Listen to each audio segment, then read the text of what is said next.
Monric, and a couple of other people who are my connections. So welcome, warm welcome to all of you. All right, let's take a quick look at the advertising for this thing. And it really says, oh, it was so nice of you, how to make your customers fall in love with your business. And at the end of the day, falling in love is a very mysterious and very magical thing, obviously, okay? But I would like to try and take the mystery out of it in terms of business and your customers. We'll maybe never be able to take the mystery out of it in terms of, men and women and our love relationships. But in terms of business, I think we can do quite a bit of it. And as Tracy correctly pointed out, there are going to be lots and lots of resources that I'll point you through to, and we can work from there.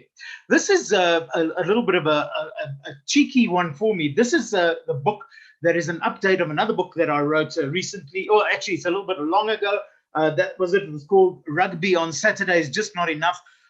Published, I can't even remember, it was in 2010, I think, or 2011. But I needed to update it because there's just a lot that has happened in the world since then. And so the latest version is called, Oh, That Was So Nice of You. And as you can see in the one corner over there, there's at least 156 innovative ways to add value for your customers and get them loyal to your business. Okay. And if you think 156 is exaggerating, just watch this space. Think again, because we actually are going to look at literally hundreds of possibilities. So I'm unashamedly telling you, first of all, that I'm the world's stingiest, tightest bastard, as my wife likes to call me. I don't like spending money, and that's important for two reasons, which I'll share with you in a minute. And then the other thing is also I'm unashamedly stealing the ideas of other people. I don't like spending money. So you must know that when I actually paid for a flight to France to go and speak to the people who developed a strategy called the Blue Ocean Strategy, okay? The reality was, it was absolutely crazy that I spent thousands and thousands of rands just to go and spend what was going to be an hour with two people, okay? And that were the originators of a lot of the thinking that I'm going to share with you. Their names are Chan Kim and Renee Morborn. In fact, they were very generous. They gave me about 3 hours. And some of you will be familiar with the whole idea of the Blue Ocean Strategy and value innovation. That's where this all started from. Now, I like to think that I'd taken their stuff and improved on it and made it practical. But the reality is the seeds of everything lay over there. So we'll talk a little bit about Blue Ocean Strategy. But what we'll cover today is, first of all, okay, the kind of why value innovation and Blue Ocean Strategy are so important and how it's made a difference in the world. The world has changed a lot, and we can be part of that change. We'll also talk about how value innovation and loyalty are linked. It's all very well to be excited about, coming up with new ideas and new thoughts and new businesses, sometimes new industries, but is there a link to customer loyalty? And the answer, of course, is absolutely yes. In fact, it's the one thing that can make a big difference, particularly for small businesses, okay? And then I'm going to share with you 4 crucial questions that you and I need to ask probably as people who run our own small businesses. We probably need to ask these questions at least, once a month, if not more often. Larger organizations, established companies can probably get away with asking it every few months, okay? But related to that is how to generate ideas and actions. So even though I'll share with you tons and tons of examples this morning, the reality is that we will also look at, the tools for creating this. In fact, a very simple tool as well as a few other additional things. And so there are going to be many examples that you can imitate, hack, steal from, whatever it is that you want to call it. What we won't cover, okay, are first of all, the kinds of things that are the basics of customer care. And some of you will have attended some of my previous presentations. One of them is called Delight Your Customers, which is really a focus on, let's get the foundation right. We'll just very briefly talk about it in a few minutes' time. But the reality, we're not here to look at the basics. We're looking at the fancy stuff that really, plucks at the heartstrings of your customers, all right? We're also not going to look at how to deal with customer complaints and problems and unhappiness and difficulties, because that's a huge subject, and maybe sometime we can look at a webinar on that. But we also are not going to focus so much today, and this is where next week plays a role, on the people issues. We're going to look today as what is it that a business can do. So if we took a look at, even if you're a small business and you deal with consumers, as do most of you, okay, it's not so much a business to business relationship for most of you. The reality is that There are some things which just, as I said to you earlier, they're the hard things. But there are some other things which customers love in terms of, the added value and so on. And in order to introduce that, I want to just share with you 4 quick little models, and then I'll put it into a picture so that you understand what I'm talking about over here. So the first example is from a Dutch bank called Rabobank, okay? And they created these Rabo lockers. Now, what is a Rabo locker? It was simply lockers, as you see in the picture, which worked with a digital lock where if you were on a beach or at a sports event or a shopping center and you didn't want to carry all your stuff with you, okay, you could then hire a locker. But if you were a client of the company, you would get it for free. And so you would get this locker for free where you can put your stuff on the beach or, at a rugby match or a soccer match or at a concert or something like that. And that, of course, means that the bank is taking responsibility for you for problems that aren't even part of what they do. It's not part of their mission.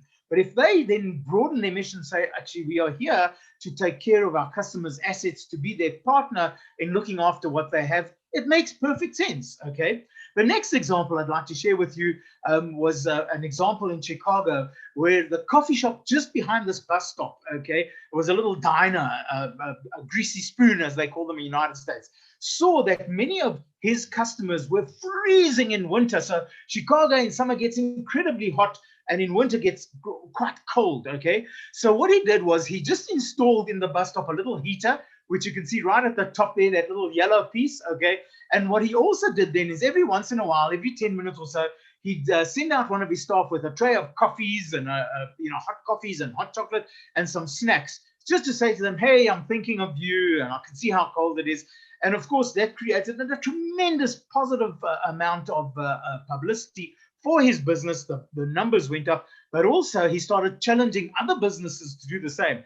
And eventually some big corporations took hold of this. And as far as I know, there's some, these things are happening in many, many cities in the United States. Okay. Third one is one which you've probably all seen a version of at airports in particular. This is Zurich Insurance. They were the first ones who I saw at Heathrow Airport. And what they did was they had a little place where they call them a health point, okay, where you could charge your phone and get some free Wi-Fi and things like that. So that, they were saying to their customers, come here, but anybody else who wants to, you can come here and just, use our services. You can have free internet access to your cell phones, your emails, charge up your cell phones and so on. The last one I picked up at Schiphol Airport, but I also believe there's one at Eastgate Shopping Mall, possibly a few others. This was something called the Baby Care Lounge, and it was for moms. And it was a little cubicle, which, as you can see, you can close. And there's a little place for your baby, and where you can change your baby, and you can sit. You can do feeding of your baby, especially if you're breastfeeding, a little bit of privacy. But there were little cabins installed over there. They paid rental for it and included a changing area, the baby bath if you wanted to, and even a little mini microwave where you could heat up the baby food. So these are the kinds of things that, make such a difference where people say, oh, man, it was just so nice of you. Thanks for helping me on this. I really needed that. So when it comes to creating value for customers and in that process also creating loyalty, and we're going to make that link in a couple of minutes time, okay? But the first thing you can do is you go to all the hard stuff. You make them feel good about you. You put a smile on their face. You make them feel like they just need to support you. They feel an obligation. It's about the laughing, the experiences, the feeling good about themselves, feeling good about you, okay? Feeling good about giving back to society. Tracy was overly generous in her introduction of me, but the reality is that there are so many organizations out there doing such good stuff. And if I can be part of that, it helps me to sleep better at night. So there's all the heart stuff. But at the same time, there's also all the brain stuff. And our brain's always looking for something new. Curiosity, okay, for example. I love learning new things, as do most people, okay? I like to grow and to, be able to say I'm more than when I woke up, than I was when I woke up this morning. And it's, answering simple questions. I know I took out a subscription to a magazine called Interesting, which is hugely expensive. comes out once every 2 months, but they charge as if it's every week, okay? But, you know, on the front cover, they have interesting questions like, do you feel uncomfortable answering the phone when you are naked, okay? And if there's nobody at home, do you still close the bathroom door? And, you know, do you sleep with your blanket on top of your bed at night or underneath your bed? So it's all things that are just interesting little facts that they use to hook you. And then, of course, the whole magazine is just crammed with stuff like that. But of course, the third one, and I've left this for last because it probably is the one that shifts the balance, is, you know, and what about my pocket? Okay. And people love something for nothing. Okay. Little gifts, discounts, and all sorts of things. I'll share with you some thoughts on that. Okay. But to get to that middle zone, to get to the total created value, the sweet spot is if you can work on all three at the same time. And I've got a silly little example to share with you. Many of you who know me know that I drive a little red smart car, similar to that one. It's about 11 years old now, and we're just waiting for my son to get his license. Then he'll take it over, and it'll give me an excuse maybe to buy another smart car, okay? I love my smart car. And for me, I told you already how cheap I am and how I don't like spending money. A smart is incredibly cheap. I get, you know, miles per gallon or kilometers per liter, like you can't believe over there. It's also environmentally friendly because the engine is small and I can still get around and I don't, you know, burn fuel like the big average 4x4s, which I also had one of, I might add, okay? But it's also a car which is friendly and it's fun. And it ticks off so many boxes in terms of, for example, creating a community. Whenever I see another smart driver on the road, we actually sometimes pull down our windows and talk to each other. And we joke with each other and say, hey, you know, good choice. Must have great taste and so on. But the fun comes in terms of things like branding it. Okay, there's the surfboard smart, and a lot of people put their personal brands on it. Okay, companies that do that, and you can really go cool and have you know, the albino python covered one, and there's a Batmobile smart and a sort of a convertible smart, and that's the Batmobile. The other one was like a Maserati, the silver one with the doors that open funny. Okay, and then there's even this one, which I believe doesn't actually go, but nevertheless, okay, it's a good display of cheekiness. Victor Klitschko, the world famous heavyweight boxer, he drives a smart, and what these guys did for him is they put a huge speaker on the back. Okay, so he's the only one who can fit into it, and he's got a massive speaker. I don't know why anyone would do this to a smart car, but there it is. Okay. And then this is my favorite one. When I've got money, this is probably what I'll do. It's a smart car, but you buy the sticker or whatever it is, and then you can pretend that you're a Harley Davidson rider. So, folks, the point is you can't do this with a BMW or a Toyota. Okay. The element of fun is part of the smart car. So we're combining all three of those things. I love my car. I love not spending money. I love that it's environmentally friendly. I love the fact that, you know, it creates a community of other smart drivers. I love the fact, by the way, that most people on the road don't feel threatened by me. They're saying, oh, shame, this poor guy, all he can afford is this tiny little car. So, for example, they let me in, you know, when I'm at a stop street. All the other big 4x4s, you know, I'm not letting anyone in there. I'm not letting them in. But when they see me, they're, oh, Jesus, come along. It doesn't matter. It's okay. You're so small. It doesn't take up much space. So it just ticks so many boxes in terms of what we're talking about today, okay?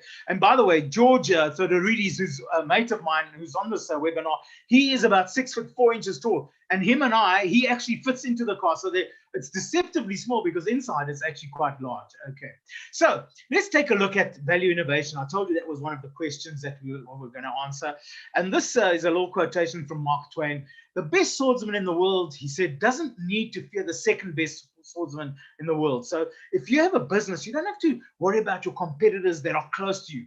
No, the person for him to be afraid of is some ignorant antagonist who has never had a sword in his hand before. He doesn't do the things that he ought to do. And so the expert isn't prepared for him because he's unpredictable, obviously. He does the thing he ought not to do, and often it catches the expert out and ends him on the spot. Now, this is the reality for you. What makes you as a small business owner, whether you employ only yourself or a handful of other people, okay, you are able to respond and do those unpredictable things that large companies simply cannot respond to, okay? And of course, in that process, you also grow. I remember when Nando's first started, I was lucky enough to get right in at the bottom rung of the ladder. There was a total of 6 stores, 1 in Cape Town and 5 in Johannesburg. And that's when I first met Tracy. But what happened is at that stage, KFC had something like, if I'm not mistaken, almost 400 stores in Southern Africa. And the KFC guys just laughed at Nando's. These guys are so expensive, and it's just a little shriveled up piece of grilled chicken. And, look at us, and we've been around for 30 years, and people love us, and so on. Well, today, KFC have still got a few more stores than Nando's in little dorpies here and there. But the numbers now are KFC are sitting, if I'm not mistaken, about 260 stores, and Nando's are sitting about 240 stores in South Africa, okay? Thousands around the world. So we cannot afford to not look at our rivals. But at the same time, you can be the one that scares the hell out of them, all right? Another person who I greatly admire is a professor, a Korean professor at Harvard called Young Mi Moon. Okay, and she wrote a book called Different. And the paragraph that really stuck in my mind, she said, in category after category, companies have gotten so locked into a particular cadence of competition, the same way of doing things all the time, that they appear to have lost of their sight of their mandate, which is to create meaningful grooves of separation from one another. Okay, we need to be able to be different from them. In fact, the next statement summarizes it all. Consequently, the harder they compete, the less differentiated they become. Oh, is our competitor going to do that? We'll do the same and more. Okay, and products are no longer competing against each other. They are collapsing into each other in the minds of everyone who consumes them. And so from that perspective, how different is one washing powder from another? How different is one chocolate from another? How different is one restaurant from another? Okay, one chain store from another. And so from that perspective, there are some products that are completely commoditized. Whether I put, Engine or Caltex in my tank makes zero difference to me. And they are all competing in the same place, which is not where we want to be. We want to go outside of the so-called red oceans, which are red with the blood of competitors. So if you're looking for a couple of MBA type definitions, what is blue ocean strategy? It seeks to make the competition irrelevant. You want your competitors to become absolutely irrelevant. Why? Because you're giving your customers such an irresistible experience that they're saying, well, nobody's actually competing over there, all right? And I'll share some examples with you on that. And how do you do that? By creating a leap in value for both the company and its customers. So you get obviously a leap in value in that you can start charging higher prices, etc. But it's also that your customers are getting this leap in value. We'll talk about that in a second, okay? So it's the simultaneous pursuit of differentiation and low cost to create a new market space. Now, the big question is how? And I know some of you are saying to me, but Aki, if you're going to add value for customers and give stuff away and make them happy and give them personal attention, guess what? It's going to cost you. It's going to cost you in time. It's going to cost you in money. Well, I hope to persuade you that, in fact, that is not true, okay? But let's just quickly summarize the leap in value. And, I've done a lot of work with internet companies recently, okay? And all of them in America use this term 10x. You've got to give a customer 10 times the value of what they're actually paying. And that's when they will say, well, this is irresistible. I cannot say no to this. So on a previous webinar, some of you who attended, you'll know I used my cell phone as an example. And I said to you, I'm willing to bet that there are probably at least a handful of you who would be happy to pay me 100,000 Rand for my cell phone. The actual cost of my cell phone, you can pick it up on an internet website at one of the shops. You could probably pick it up for about 3 grand, 4 grand. It's a second-hand phone. It's one of the old models. But if I told you it was on the cell phone, if I told you that there were more than 500 really amazing connections in all of our client companies that go back over the last 35 years, would that make it worthwhile if you could get their direct numbers, their cell phone numbers? If I told you that on this cell phone, I've got, probably between 10 and 20,000 Rand worth of books and courses and all sorts of amazing things. If I told you that on the cell phone is where I record all my thoughts about the latest stuff, how I've written articles and so on, all this stuff, I mean, the value then suddenly just shoots up. And if you bought this from me for, 4,000 or 5,000 Rand, you'd get 100,000 Rand worth of value in terms of what's inside, not what's on the outside, but what's on the inside. Another example, we were looking for a babysitter recently. My eldest and he was in a school play and we needed to go, but we needed for my 11-year-old a babysitter. So we looked around who we could find, and we found a young lady who was just finished school, 18 years old, student, okay? And we fixed the price, and it was something up, I think 110, 120 rand. And we went to the school play, grabbed something to eat, and came home a few hours later. When we got home, she had cleared up all the dinner dishes. Okay. She had spent time reading to my son and making sure that he was finished with his homework. And not only that, but she bought a couple of games with her. We didn't even see that, but they played some games. And when we got home, he was resting nicely in bed. He had fallen asleep with no fighting. She added value. She, I guess, said to herself, I'm here, I might as well use the time. I could sit and watch TV or watch Netflix or something like that, but I'm going to make sure that next time they're going to phone me, okay? And let me tell you something, not only did we give her much, much more than 110 Rand, in fact, we gave her 200 Rand because we were so delighted with her. But now I'm telling 25 or 36 of my closest friends, and not only that, but I have told literally hundreds of people. There's going to be a LinkedIn post sometime in the next few days about this particular young lady, and that's going to be seen by 7,500 people around the world, okay? That's the point I'm making. She 10x'd her value. She did something that nobody else would actually do. And so from that perspective, we need to be able to think about it in terms of what is easy for me to give away, which will really add value for customers. And that's where I'm going now. Okay. Remember that small differences make massive results. Okay. Just in the same way that it's always the little things that irritate customers, it's also little things that make a huge difference using the power of leverage. And you'll see many of my examples that I'm going to share with you are exactly about this. It costs nothing, but it has huge value. Okay. Does it have to be complicated? No, definitely not. Okay. And remember, it's also not about technological innovation. Yeah, if you want to go and spend 100,000 Rand to have the best website in the world, or, write up some code that, millions of people are going to buy, have a new app or something, I have no problem with that. Okay. But remember, somebody's going to copy you. Okay. It doesn't have to be complicated, but it's a different way of thinking. As you can see in the thing behind me, I love space and astronomy and so on. And one of my favorite stories is that when NASA first started sending up the astronauts into space, they quickly discovered that the typical, ballpoint pen, your typical big pen, I haven't got a copy with me here now, but your typical little pen, okay, doesn't work in zero gravity. So to fight this problem, NASA scientists spent a decade, 10 years, and $12 million then, okay, to develop a pen that writes in zero gravity, doesn't need gravity. It writes upside down, it writes underwater, on almost any surface, and at temperatures ranging from below freezing to 300 degrees Celsius. All the wonderful things that a pen can do in the unfriendly environment of space. In fact, today, they are so desperate to recover some of that loss that you can actually buy that pen. Again, it comes in a nice little box, and it's called the Space Pen. Okay, and if you want, you can spoil yourself and go and spend something like $300 or whatever it is to buy that pen.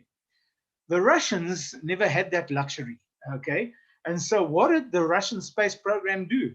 They just used pencils. Can you see the difference in thinking over there? All right, they just said, I'm going to use a pencil. It solved the problem without spending a ton of money. It's a different mindset. And I know you've got plenty of examples like that, okay, that you can use. But the point I'm making over here is that it doesn't have to be a hugely complicated thing, all right? Now, I also promised you before we get into the nitty-gritty of it that I would share with you the loyalty link, and I need to move quite fast because I've got so much to cover. But essentially, okay, there are 4 ways to take you to the blue ocean. The first one is, obviously, if you don't create a solid, strong foundation for your customers in terms of getting the basics incredibly right and stop doing the dumb things like banks and many other businesses do, well, then obviously you can't have a weak foundation. Otherwise, what will happen is that your customers are just simply not going to come back again. Okay, they're saying this makes me miserable. But then, if you take it one step further, you can also start looking at ways of making it easy to do business with you. What else can I do to make it effortless for my customers? And of course, what has happened now with COVID and everything in the last 18 months, we really have gotten quite used to doing, amongst other things, webinars on, from our homes, essentially, webinars online, and, Mr. Delivery and all these other companies doing some amazing stuff. Now, those 2 would be a good starting point. And I'm not going to talk too much about that second one. The third one, however, okay, is where we start getting into the work from next week, okay? This is about showing me as your customer that the relationship is truly important. The moment I get a letter from my bank that says, dear valued customer, I'm not interested. I switch it off. I delete it. I'm not interested. They haven't even bothered after 55 years to actually just learn what my name is. Okay. And you and I know that that technology is available. They know nothing about me. So building a relationship, because people buy from people first. That's important, okay? And you can do it online, but when we go back to face, obviously there's going to be a lot of good stuff there. So next week is going to be a lot about the, tug their heartstrings type stuff. Today is about, the value innovation. And this is where so many large businesses just don't get it right. But how can we add value and surprise them? Constantly find innovative and creative ways to give unbelievable, personal, memorable experiences. Do they feel like they just came out of their favorite rock concert or their favorite opera, or they've just read their favorite Harry Potter book or whatever it is? Okay, this is where some good stuff will happen, and that's what the balance of our session will be today. And that then, a combination of all those things will take you to the blue ocean. So valuation, we use value innovation to create new market spaces and make our competitors irrelevant. Okay, so what are those 4 questions, all right? I call it the 4 actions framework. This I stole from Chan Kim and Renee Morborn. And basically they're saying is, the first question we need to ask is, what do I need to reduce to well below industry standard, okay? What are the things that our industry just takes for granted? This is the way that you do business, but it adds no value for customers, okay? And so from that perspective, it's things like, for example, banks want us to, give proof of where we live. And they haven't fought the governments around the world and said, no, we refuse to do this. If you want to know who owns this bank account, it's your problem. It's not our problem. But now we have to do FICA for banks, and we have to do RICA for cell phones and so on. So what is it that we can do to reduce that friction, that pain point for customers, the things that everybody else is just doing and customers don't like it? But also, if we're really lucky, we can eliminate them. Okay, we can get rid of them altogether, because it adds no value. So, for example, Outsurance builds its reputation, amongst other things, on taking that contract, which was written in legal language and Latin, and converting it into a basic 3-page English letter, okay, which everybody can understand. Now, this is where the magic lies. The moment you stop doing certain things and reduce doing certain things, that then frees up the money and the time and the resources for you to do the other stuff. So if you take a look at your day and what doesn't add value for you and what doesn't add value for your customers, that's when you can spend that time and that money doing something different, okay? And so from that point of view, that's when we start asking the other 2 questions. So what factors do we need to raise well above industry standards? George, I hope I'm not going to embarrass you by sharing this example, but George Therides, who's on this webinar, runs his own little business called Pet Care. It's essentially medical aid for your dogs and cats and hamsters, okay? Now, because he's small and because he's focused on customers and on delighting his customers, what happens is when people start paying 100 Rand a month or 110 Rand a month to insure their pets, okay, obviously that money goes into a pool. But if you take your pet to a vet, okay, because it was sick or it got injured or it got bitten by the dog next door or something like that, then you obviously, that's what medical aid's all about, okay? You get your money back, or most of it.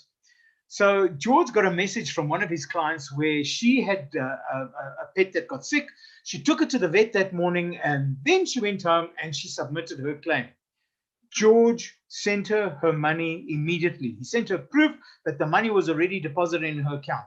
And not only did she write back a most wonderful, beautiful letter back to him saying, gee, this is amazing, George. This is the best business I've ever dealt with, and your service is superb, and blah, blah, blah.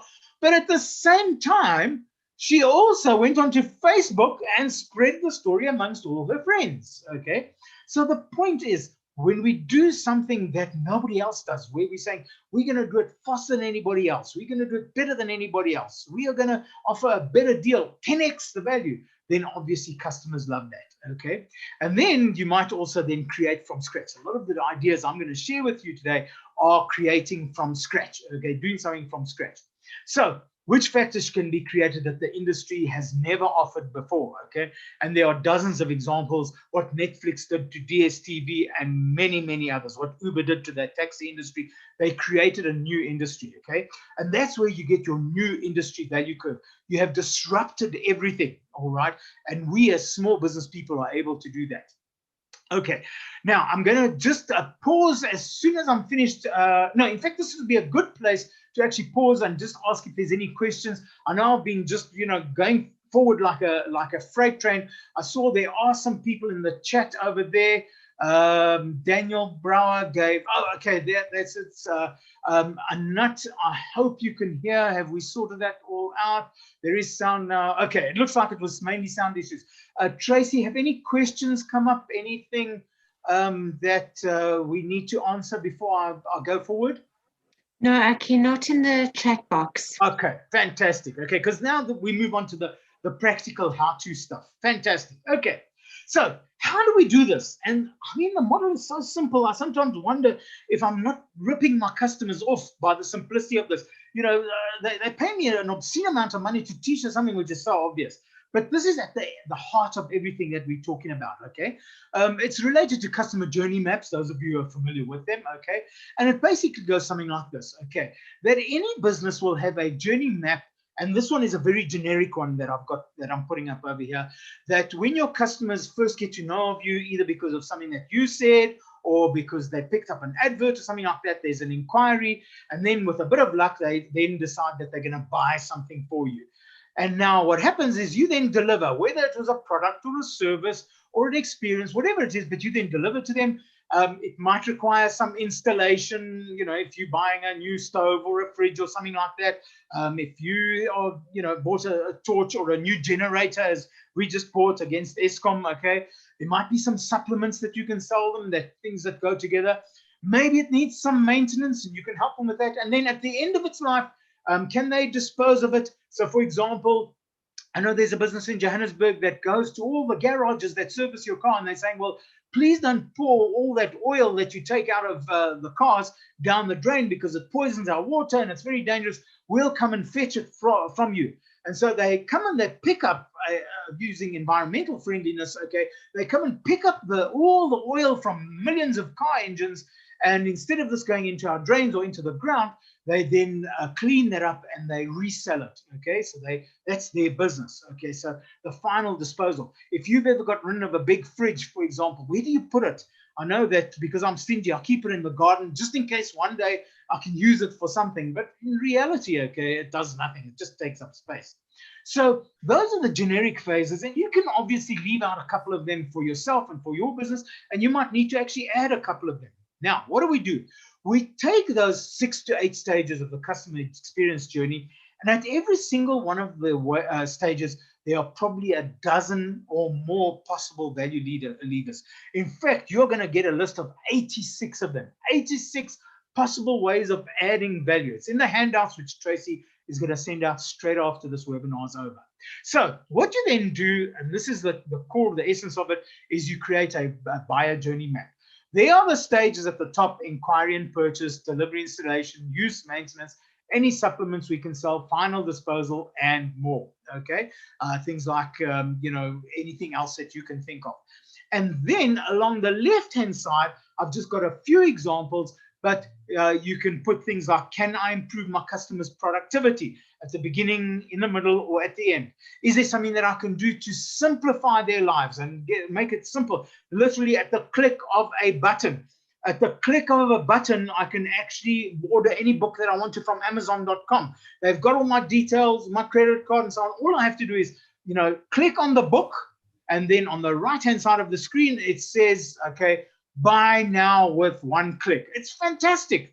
And literally seconds later, I can get onto my iPad and I can download that book and start reading it immediately. How do you compete with that if you're exclusive books? And I love the smell and feel of books, but it's impossible for them to compete with that, okay?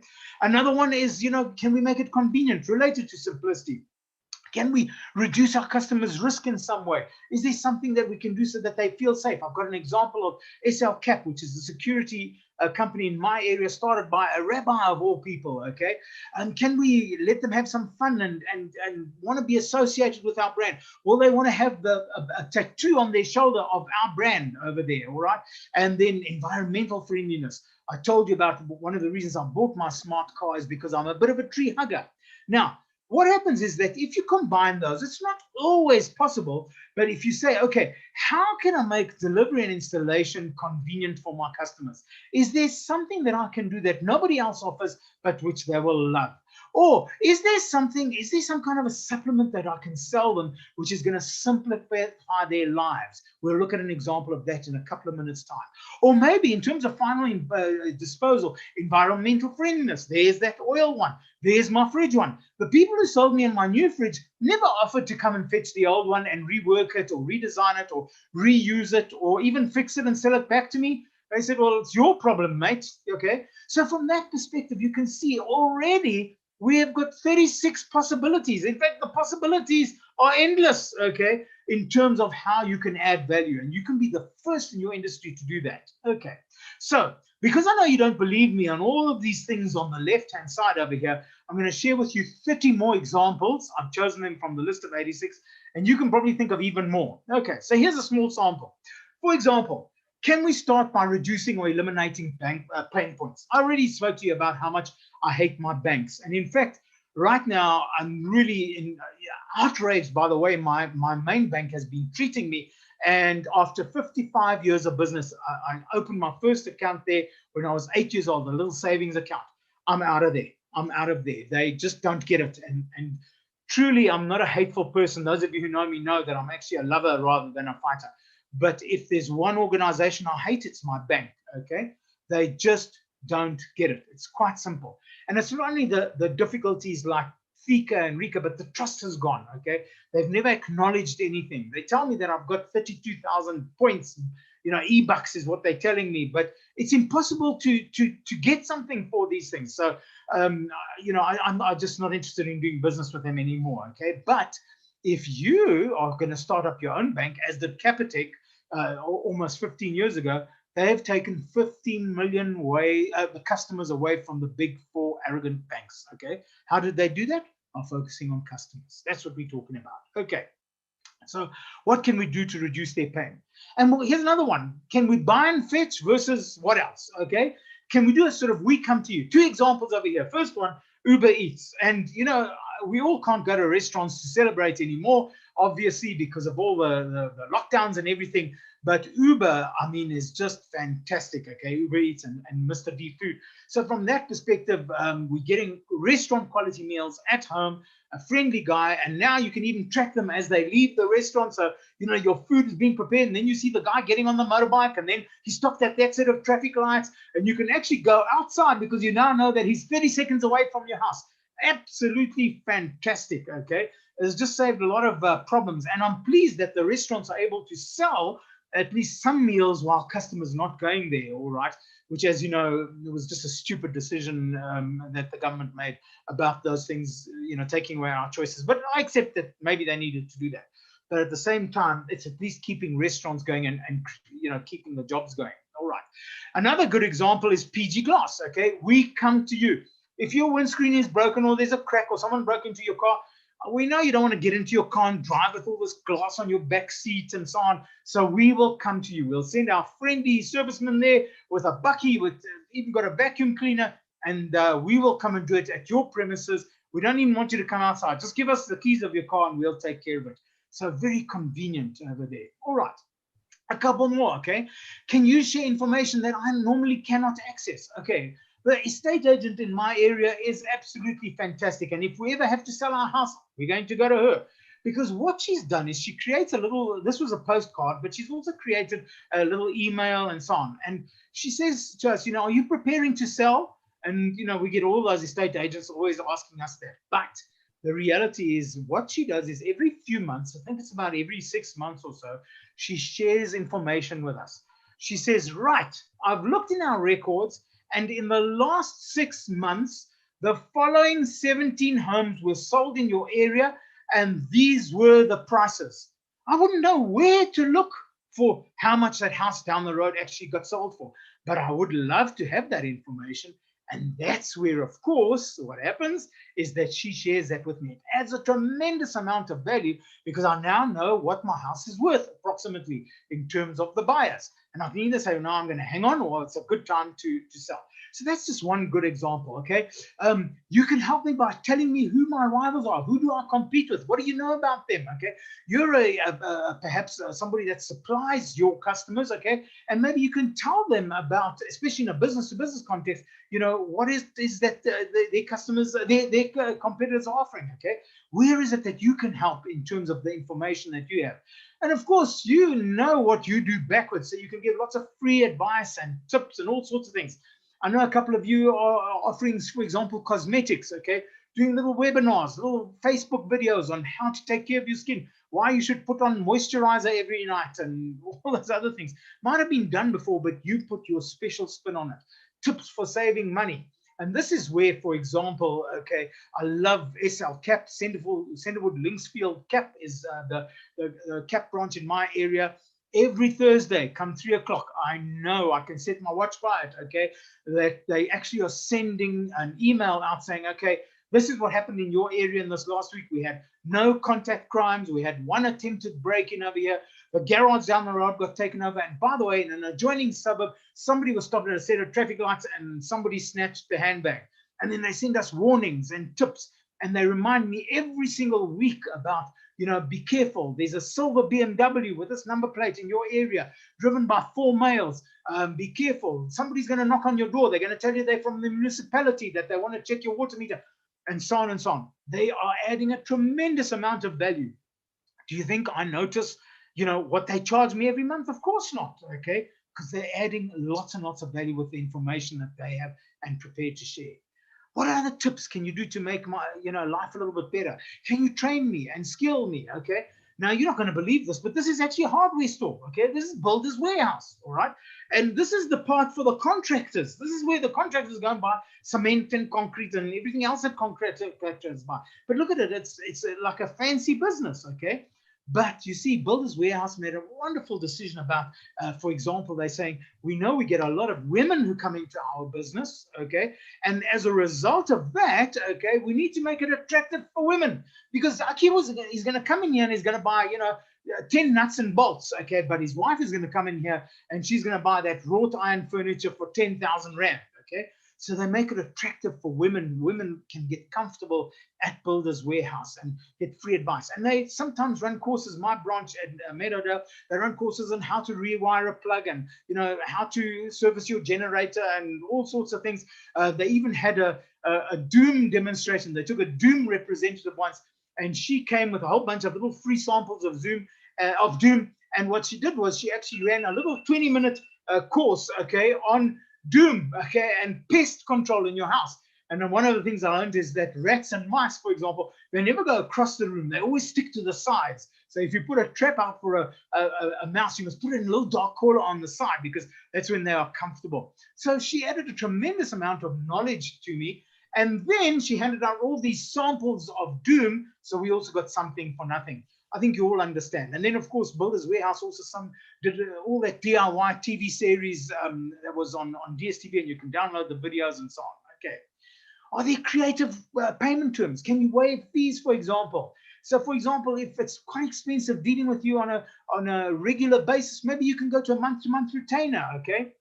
I know some of the big companies in third world countries, companies like Procter & Gamble and others, they're saying, look, we know you can't afford to buy the big box of soap powder or a big packet of sugar, so we will give you daily portions. You can go and get your money for the day, get paid for the day, and then we will give it to you as a little portion that you can buy just for tonight, okay? In fact, if you're going to buy rice from us, bring your pot and we'll just put it straight into your pot, okay? Small little quantities. It's more expensive for them, but they're now capturing a market that is struggling, okay?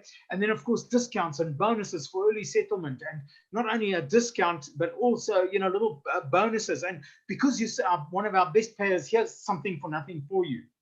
There was a lovely experiment done with waitresses and waiters at restaurants. And one of the things they did, they discovered that if you give sweets to the people on the table, about 3%, the tips increase by 3%. But if you actually let customers have 2 sweets each, okay, then it goes up to about 14%, okay? The tip improves by 14%. But now listen to this one, okay? When the waitress comes to the table, gives you a bill and drops 1 sweet per person, at your table, and then walks away 2 steps and then turns back again and says, you know what, you guys were nice to me tonight. I'm going to give you a second suite. The tips increased by 23.5%.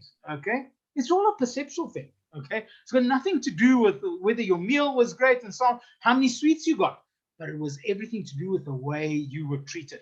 So there's lots of ways of doing that. So when you put your deals together, instead of doing the typical accountant thing and just seeing them bossy emails and so on, do something a little bit different. This is a great example from a Mexican company called Cemex. They sell cement, okay? And they realized that at the age of 13, little girls in particular have this huge ceremony where they, a religious ceremony where they are, linked to the church in a permanent basis. Okay, they almost marry the church. It's a small ceremony, but it's celebrated big time. And in fact, when the little girl is born, the parents start saving money for this huge party that they know they're going to have to throw in 13 years' time. Something similar to a bar mitzvah in the Jewish community. So what happens is these guys, okay, have developed a scheme called Patrimonio Hoy. And what they do is they say, look, if you want to, you can have this big party at your daughter's 13th birthday. But you know what? Maybe the best present you can give your little girl is a room of her own. We know you're poor. We know that, maybe all your children share one room. But we would like to give you the chance where you can build your little girl a room, an extra room. And when the time comes and you've saved all that money, we will not only sell you the cement and give you good deals on the bricks and everything else, but we will even show you how to build it. You can build it yourself.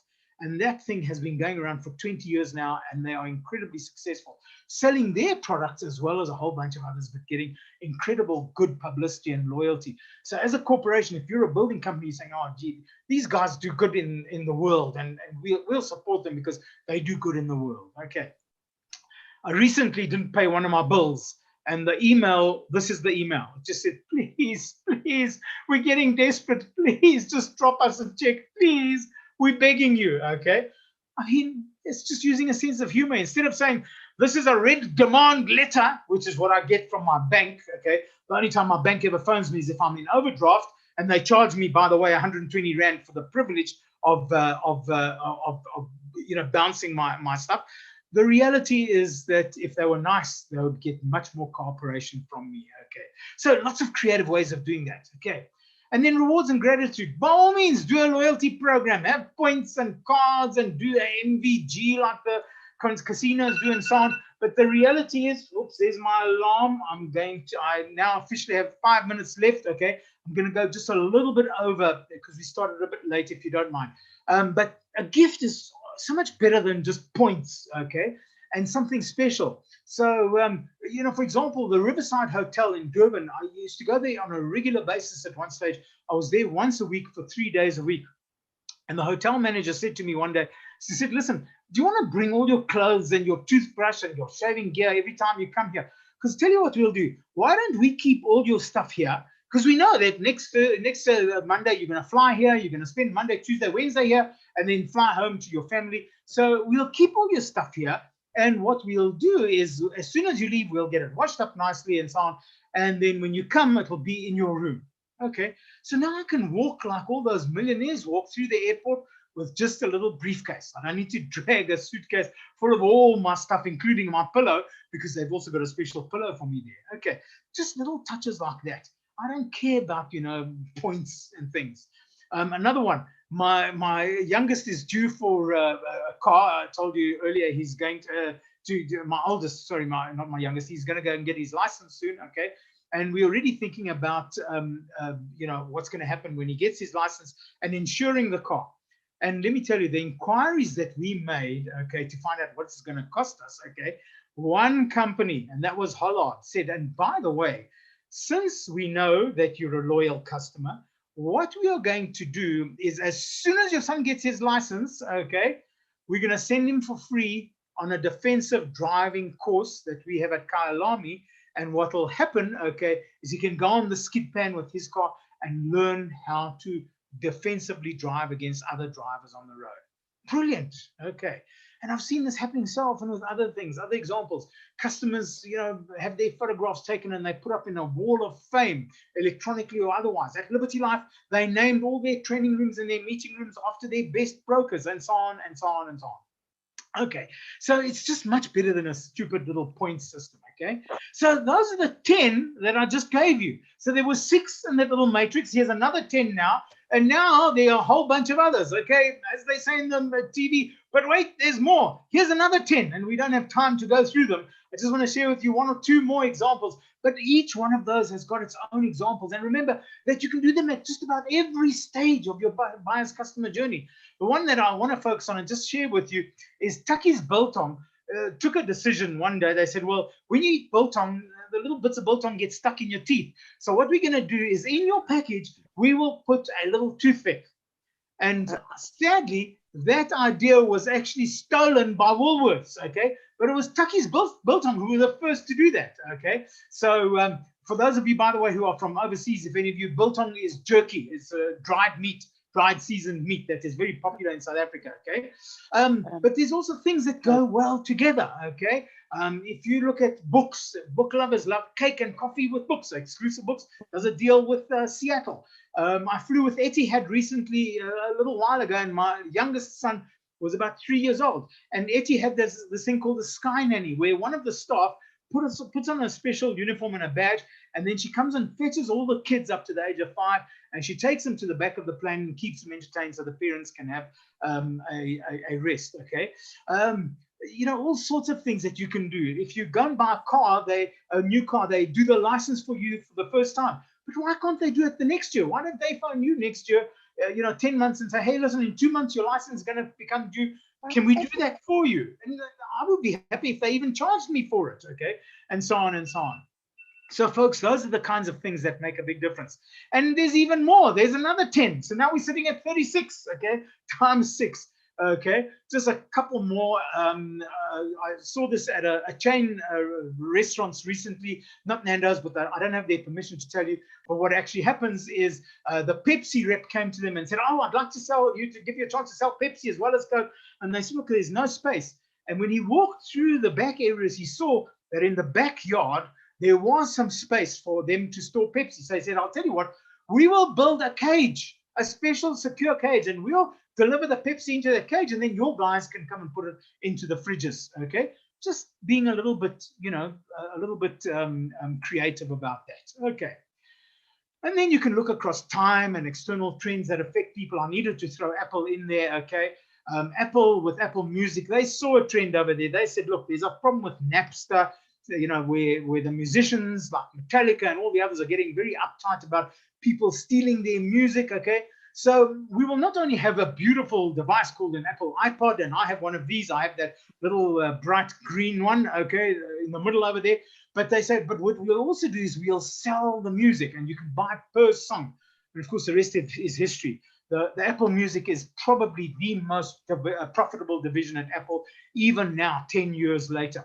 So that might be something where you look at trends to the future and you say, I can see there's something happening over here. Maybe I can do something spectacular about, the way people are. And then just a couple of bonuses.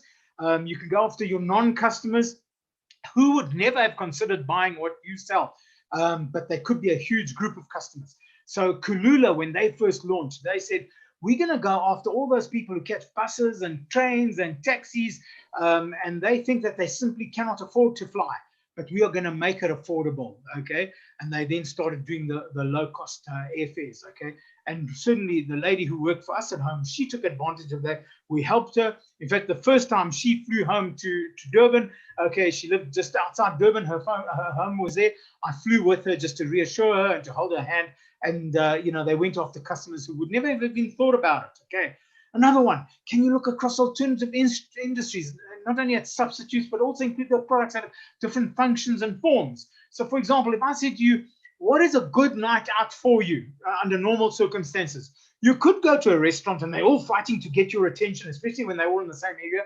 Or you could go to a coffee shop, or now you can have your restaurant meals at home and you can choose which one you want, or you can choose 2 or 3 for the family. Or to have a good night out, you could go to movies, or you could go to a show, a live show, or you could go to a concert, or you could watch Netflix at home, or you can even watch YouTube documentaries at home, okay? Or you could have a massage, or you can go 10-pin bowling. The point is, they're all competing with each other, okay? And so you might find a way of doing this. And a great example is Ruby. And Ruby, I don't know if she's actually on today's webinar, but Ruby sends me just before Mother's Day a little WhatsApp saying, hey, have you thought about what you're going to buy your wife for Mother's Day? Okay, brilliant. Okay, I'm not one of the traditional customers because it's mostly women that buy cosmetics and all those other beautiful things. But now I'm sitting with a dilemma, and Ruby solves my problem immediately. Okay, and then another one is the personalization. This I saw in London. As you know, London has got this thing of all of those people who have the special language, a special club of all the East Enders, the rhyming slang. So they talk about, you know, sausage and mash being cash, okay, for example, okay, and your bank is your rattle and tank, and you know, your huckleberry fin is your pin, and all sorts of things like that. So if you're one of those customers and you've identified yourself as such, when you put your card in the ATM, it brings up the rhyming slang, okay, which people like me will never understand unless you know. But of course, what would you like? Would you like your balance on your Charlie Sheen, your balance on your Fleet Street, okay, and so on? Just simple little things that make such a big difference. In Botswana, you can actually have it, and in South Africa, you can have your bank talking to you in one of many languages. Many of you will remember the Wii, okay, and we've still got one at home sitting at the bottom of a toy box somewhere. But I remember that my son spent more time creating his character, okay, on the Wii. It's called the Me, creating your Me on Wii. And so these are some examples from around the world. This one is my favorite. That's what he looks like in real life, but that's what his character, his avatar looked like on Wii. So the ability to personalize, to live out a little fantasy, okay? And then finally, you can look across functional, utility, and rational versus emotional. So I'll just give you a couple of examples. If you're going to buy a watch is an implement to tell time, okay? But what happens, okay, and you wear it on your wrist, but what Swatch did all those years ago is they made it into a fashion accessory. There's also cosmetics, okay? And what happened is Body Shop said, hey, listen, we're going after all those women. There are 3 billion women who don't look like supermodels, okay? But only 8 do, okay? We're going after the 2.99998 billion that don't look like the supermodels, okay? So it's just, you know, this is us. We're not interested in what the supermodels do. Okay, so you're taking something which is quite functional and turning it into an emotional experience, okay? Here's another one. You can polish your shoes at home and it's not a fun thing, or you can go and sit at the airport and be spoiled, okay? But you can look at it exactly the opposite, not from functional to emotional, but from emotional to functional. So QB House is a hairdressing salon which has got chains across most of the Far East. They started off in Japan, but they're in Singapore and Thailand and also in Korea and so on now. And previously for men, the hairdressing, the cutting your hair was a pampering thing. You go there, you get tea, very similar to what Western women experience in their hairdressing salons. And you get the hot towel on your face and they pamper you and it takes an hour. QB House recognized that, hang on, there are a lot of men who just want a haircut. So they create these little cubicles, okay, and you know, you can forego all those things, the hot towels, the shoulder rubs, the teas, the treatments, but you can do it in 10 minutes. And look at this little thing over here. They even have a little set of robots, okay, that if you're walking past, you can see green means you don't have to wait, you can go straight in. Orange means you might have to wait 5 minutes. Red means no, we're busy, come back later. Just simple little things like that. And of course, there's now hundreds of franchised examples over there. All right, folks. So just to wrap it up, this is my second last slide, okay? And this is, again, let's go into a little bit of MBA, okay? We have a situation where if this is your market growth, how you expect your market from today till tomorrow till next year, you're either expecting your market to grow very slowly, or you're saying, hey, man, I think there could be an opportunity to grow fantastically well. All right. And then on the other scale, we're saying, how high is the competitive rivalry? Are there tons and tons and tons of competitors? 3,500 restaurants in Johannesburg alone, okay?